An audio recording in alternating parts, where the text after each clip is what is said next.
Hello and welcome to this week's IG Live. We have a great interview for you today. We're going to be talking to Safa Suleiman. She's the author of a brand new picture book that's coming out in just a few days. It's called Hilwa's Gifts. It's a story about family, about traditions, and most importantly about Palestinian joy. And we are so excited to be able to talk to her ahead of her book's release in just a few days. I believe that's on April 1st. And hello. And we're going to be talking to her. As you know, we come here every week. We have a lineup. We're scheduling some really great interviews coming up. So watch for those announcements. Usually it's every Thursday at 2 p.m. Eastern. We're so I've always been a pretty voracious reader, and I didn't start writing this particular story until 2016. So, and in that time, I was learning about the craft of picture book writing and pace and all the things that come into writing a children's book. But I always wanted to write it about Palestine and Palestinian stories, and so yeah, so I got agented in 2020, and it's when all is said and done, it's 9 years. Yeah, Did you have any idea? I mean, was this the first story that you sat down to write? it was. Oh, wow. Yeah. This is the first story that I set to write, and it went through many revisions, and I have a stack of the edits, and the focus groups. My children were my main one that I would read it to see what they thought, and but yeah. So I've always wanted to be an author, and it just required a lot of persistence and asking questions and learning, and so here I am. That's amazing. Well, so Yeah. tell us all about the story and what Yeah. inspired you to write it, and maybe just a little overview as well. Yeah. So Hilwa's Gifts is about a little boy named Ali who visits his grandparents in Palestine. And in this story, it's not the first time that he's visited, but it's the first time he's visited during the olive harvest. So he has a favorite tree named Hilwa, and Hilwa means sweet in Arabic. And he's very surprised and shocked to see how the trees are being harvested. And Sido, in the story, with his gentle reassurance and love, patiently teaches Ali about the tradition of olive harvesting and what that looks like, and that reassures him that we would never hurt olive trees. We would never hurt. And so, but Ali wasn't okay with that. So he resolves to pick the olives all one by one by hand. And he wasn't okay with the whacking of the tree. So yeah, it's about these traditions that have been passed down through generations, and truly foundational to Palestinian life and culture, through the olive tree. And I think that it's amazing because it seems on the surface it seems like such a simple story, and yet there's so much really incorporated into that about these intergenerational relationships, relationship to the land, the importance of heritage. Yeah. And also, I love how you've incorporated the fact that he's a child in the diaspora, because I know there are so many children who are in this kind of situation. As you said, and he has the opportunity to go back and learn about these traditions, which a lot of children unfortunately now can't do. Yeah. Why is it so important for kids to learn about these traditions and kind of reconnect with them? The story, anyone can connect to the story. So I didn't necessarily write the story for the Palestinian community. I wrote the story so that anyone can have a window into the life of this family and see themselves in this story. as it relates to the diaspora, for many Palestinians, they've never witnessed, participated or even visited, for many of us who are refugees. And so this gives anyone beyond, even within our community, an opportunity to see uh, through the eyes of little Ali how the olives are so foundational to Palestinian culture and life, and gives them an opportunity to see what that connection to the land looks like, how the trees are cared for, and how abundant they give to our community, our culture, our families. Right, and how it's really connected to so many other parts of the culture, like having the picnic with the hummus and the olive oil, that it's really Yeah, so connected. yeah, Mhm.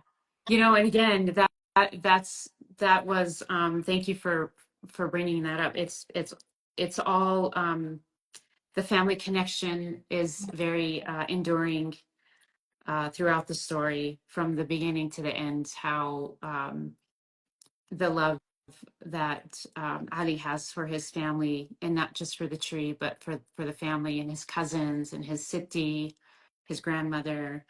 And that's the greatest gift of all. Mhm.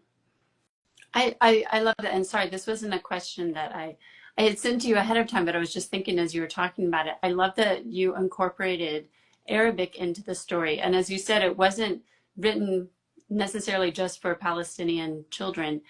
So was that hard to figure out? How do I incorporate it in so that kids who don't speak Arabic still understand what's going on? How did you do that? So it was all transliteration. Mm, I have a glossary in the back of the book, so people can pronounce correctly. But the words are the terms of mm, endearment that our elders give us when they speak to us. So Sito calls to Ali Habibi in the story, my beloved.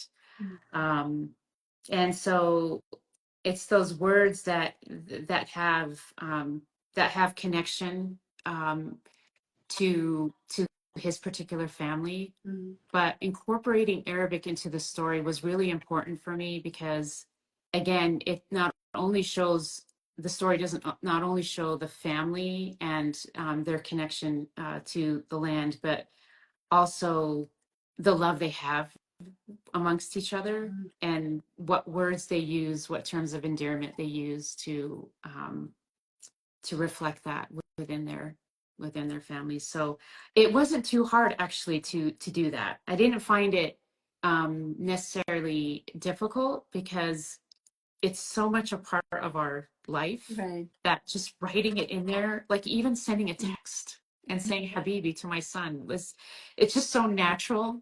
Right. And I would love when people read the story to find that natural ease in reading the story too, as it relates to that connection between the grandfather and the grandson and his family. So Oh, that's so beautiful. And like you said, such a reflection of kind of the warmth and the love that yeah, really comes through in the thank you. story. Thank Um, you. I wanted to go back to what you were talking about this respect for nature, connection to the land. Can you talk a little bit more about that? You know, I grew up with grandparents who were very resourceful. Um, we didn't waste anything. Um, And I say this with so much emotion because my grandparents aren't here to see this book, but the many gifts that Hilwa gives in the story is also part of the resourcefulness to the land, and how we use every part of the tree uh, to live, right? And that is a show of respect to the land. It's not just it's every part of of of the tree. So it's yeah, it's the connection, and it's the respect for the nature in terms of how we use the different gifts. I don't want to give out too much of the story away, but I don't know if but it's really and I think that's indicative of indigenous cultures, right? There is that connection to the land in a way that it's revering, it's honoring, it's connecting, and um, so that's how I grew up. Even though I grew up in the diaspora, it was something that was always so much a part of our life in terms of respect for the things we have and for the land. I just wanted to mention you have such lovely comments. Beautiful, wonderful. So happy to see Safa here. So thank you all for those encouraging comments.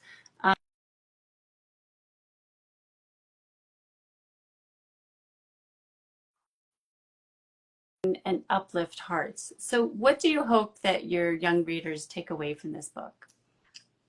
I would love for them to see themselves in Ali, especially the young reader, the curious, staying curious, the critical thinking that we teach our children to espouse. This story illuminates because it gives us a window into a life of a Palestinian family, and it shows us how traditions unite us across time and space. And so I would love for readers to take away that that's how it will illuminate, and that's how it will lighten them, and that they will come away with uplifted hearts, as the story goes on, and the hope to read it again and again and again. But that's beautiful. I wanted to go back about this idea of reading it and having uplifted hearts, because this book does remind us about Palestinian joy, which is something that is so needed. Can you talk a little bit more? Let's see. I'm sorry for what is happening now. Your story is much needed. Yes, I think it's true, because it's so disheartening, and it's so troubling, like everything that we see on the news. Why do we need a book like this to remind us about Palestinian joy and to help uplift people's hearts? Um, yeah, it's, having this book born in this moment is something I could never imagined, right? We're experiencing a genocide, and our stories matter. Normalize Palestinian stories, right? We, I believe that people are hungry for our stories, and that we are more than our oppression and pain and suffering that we continue to go through and experience. I feel, remember, and part of it too is just it's a statement of resilience. The book is a statement of resilience, and I wanted also to write the story because I always saw us being dehumanized for decades. And so this book is a statement of that resilience and joy.